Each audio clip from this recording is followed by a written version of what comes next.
भगवान श्री कृष्ण द्वारका में रानी सत्यभामा के साथ सिंहासन पर विराजमान थे। निकट ही गरुड़ और सुदर्शन चक्र भी बैठे हुए थे। तीनों के चेहरे पर दिव्य तेज झलक रहा था। बातों ही बातों में रानी सत्यभामा ने श्री कृष्ण से पूछा कि हे प्रभु, आपने त्रेता युग में राम के रूप में अवतार लिया था।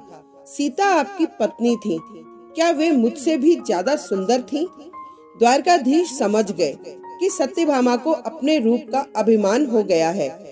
तभी गरुड़ ने कहा कि भगवान, क्या दुनिया में मुझसे भी ज्यादा तेज गति से कोई उड़ सकता है? इधर सुदर्शन चक्र से भी रहा ना गया और वह भी कह उठे कि भगवान, मैंने बड़े बड़े युद्धों में आपको विजयश्री दिलवाई है, क्या संसार में मुझसे भी शक्तिशाली कोई है? भगवान मंद मंद मुस्कुरा रहे थे। वे जान रहे थे उनके इन तीनों भक्तों को अहंकार हो गया है और इनका अहंकार नष्ट होने का समय आ गया है।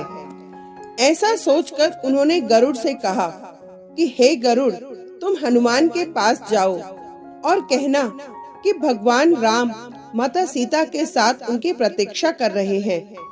गरुड़ भगवान की आज्ञा लेकर हनुमान को लाने चले गए। इधर श्री कृष्ण ने सत्यभामा से कहा कि देवी, आप सीता के रूप में तैयार हो जाएं, और स्वयं द्वारकाधीश ने राम का रूप धारण कर लिया। मधुसूदन ने सुदर्शन चक्र को आज्ञा देते हुए कहा कि तुम महल के प्रवेश द्वार पर पहरा दो और ध्यान रहे कि मेरी आज्ञा के बिना महल में कोई प्रवेश न करे। भगवान की आज्ञा पाकर चक्र महल के प्रवेश द्वार पर तैनात हो गए। गरुड़ ने हनुमान के पास पहुंचकर कहा कि हे वानर श्रेष्ठ, भगवान राम माता सीता के साथ द्वारका में आपसे मिलने के लिए प्रतीक्षा कर रहे हैं। आप मेरे साथ चलें, मैं आपको अपनी पीठ पर बैठाकर शीघ्र ही वहां ले जाऊंगा। हनुमान ने विनय पूर्वक गरुड़ से कहा, आप चलिए, मैं आता हूँ। गरुड़ ने सोचा, पता नहीं ये बूढ़ा वानर कब पहुँचेगा। खैर, मैं भगवान के पास चलता हूँ। यह सोचकर गरुड़ शीघ्रता से द्वारका की ओर उड़े। पर यह क्या? महल में पहुंचकर गरुड़ देखते हैं कि हनुमान तो उनसे पहले ही महल में प्रभु के सामने बैठे हैं। गरुड़ का सिर लज्जा से झुक गया।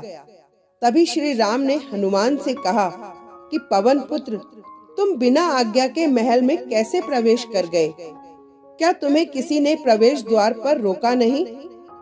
हनुमान ने हाथ जोड़ते हुए सिर झुकाकर अपने मुंह से सुदर्शन चक्र को निकालकर प्रभु के सामने रख दिया। हनुमान ने कहा कि प्रभु, आपसे मिलने से मुझे इस चक्र ने रोका था, इसीलिए इसे मुंह में रखकर मैं आपसे मिलने आ गया। मुझे क्षमा करें। भगवान मंद मंद मुस्कुराने लगे। हनुमान ने हाथ जोड़ते हुए श्री राम से प्रश्न किया कि हे प्रभु, आज आपने माता सीता के स्थान पर किस दासी को इतना सम्मान दिया कि वह आपके साथ सिंहासन पर विराजमान है? अब रानी सत्यभामा के अहंकार भंग होने की बारी थी। उन्हें सुंदरता का अहंकार था जो पल भर में चूर हो गया था। रानी सत्यभामा, सुदर्शन चक्र व गरुड़ तीनों का गर्व चूर चूर हो गया था। वे भगवान की लीला समझ रहे थे। तीनों की आंख से आंसू बहने लगे और वे भगवान के चरणों में झुक गए। अद्भुत लीला है प्रभु की।